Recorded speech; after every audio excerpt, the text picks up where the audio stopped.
အိမ်ပြန်ရောက်ခါနီးတိုင်းသူဟာဖိနှက်ကျိုးကိုတမင်တကာဖြုတ်ထားလေးရှိပါတယ်အိမ်ရှိရောက်တဲ့အခါမှာလည်းအထဲထဲမဝင်ပဲလေကားထစ်အနေငယ်ပိုတက်သွားပြီးဖိနှက်ကျိုးပြန်ချီရင်အချိန်ဆွဲပါတယ်အဲ့ဒီအချိန်မှာအောက်ထပ်မှာလှုပ်ရှားမှုရှိမရှိသူကအကဲခတ်နေတာပါနောက်ယောင်ခံလိုက်သူမရှိတာတေးချပြီးဆိုမှတကားကြားမှာညှက်ထားတဲ့မြေပဲစိတ်လေးကိုထုတ်ယူပြီးမှသူဟာစိတ်အေးလက်အေးအိမ်ထဲဝင်ပါတယ်ဒါတွေအားလုံးဟာလွန်ခဲ့တဲ့၄နှစ်ကသူကိုယ်တိုင်လူမိုက်ကုန်းချုပ်ကိုတက်ခဲ့လို့ပါပဲဂုံရဲ့ဒုတိယခေါင်းဆောင်ကခလဲစားချေဖို့သူ့ကိုအသေးသက်ဖို့အမိန့်ထုတ်ခဲ့ပါတယ်ဒါပေမဲ့ရန်သူတွေမမျှော်လင့်ထားတာကတော့သူဟာထိုကုန်းချုပ်ရဲ့ဇာပနာပွဲကိုကိုယ်တိုင်တက်ရောက်လာတာပါပဲဘဝမှာအေးအေးဆေးဆေးနေနိုင်ဖို့ဆိုရင်အမိန့်ထုတ်တဲ့သူကိုပါအပြတ်ရှင်းရမယ်ဆိုတာသူသိပါတယ်စူညံပွက်လောတိုင်းနေတဲ့ဇာပနာပွဲဟာသူ့အတွက်အခွင့်ကောင်းပါပဲသူဟာပြစ်မှတ်ကိုတွေးတာနဲ့ချက်ချင်းပြစ်တက်လိုက်ပါတယ်မသေးမှဆိုးလို့အနားသွားပြီးနောက်ထပ်ကြီးစံနေငယ်ထပ်မံပြစ်ခတ်ခဲ့ပါသေးတယ်ဂုံးသားတွေအများကြီးရှိနေပေမဲ့ဘယ်သူမှရှေ့မထွက်ရဲပဲသူ့အတွက်လမ်းဖယ်ပေးခဲ့ကြပါတယ်သူဟာတင်တဲ့ပေါ်ကလက်ပွေရာတွေကိုတုပ်ပြီးမျက်ခင်းထဲလွင့်ပစ်လိုက်ပါတယ်ရဲတွေရောက်လာတဲ့အခါမှာလဲသူဟာမကြောက်တဲ့အပြင်ပြုံးတောင်ပြလိုက်ပါသေးတယ်တကယ်တော့သူဟာထွက်ပြေးဖို့လမ်းကြောင်းကိုအကွက်ကျကျစီစဉ်ထားပြီးသားပါရုံရင်းဆန်ခတ်ဖြစ်နေတော့မှသူဟာရဲရာရှိတယောက်ရဲ့မျက်လုံးတစ်ဖက်ကိုကွယ်အောင်လုပ်ပြီးနောက်ဆုံးမှာတော့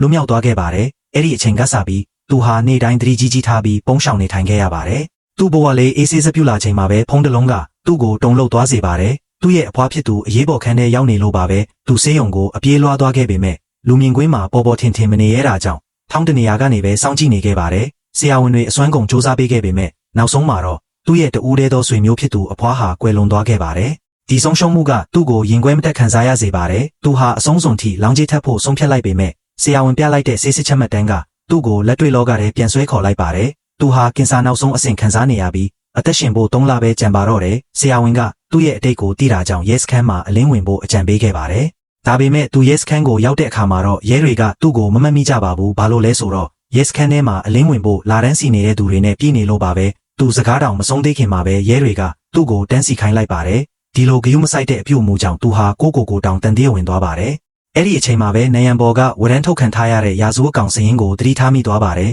ထိတ်ဆုံးက2 ယောက်ကတခြားလူတွေဖြစ်ပြီးသူကနံပါတ်3နေရာမှာပဲရှိနေတာပါဒါကြောင့်သူဟာအသက်မသေးခင် DNA ရှိတဲ့ရာဇဝတ်ကောင်ကြီး2 ယောက်ကိုအရင်ဆုံးရှင်းပစ်ဖို့ဆုံးဖြတ်လိုက်ပါတော့တယ်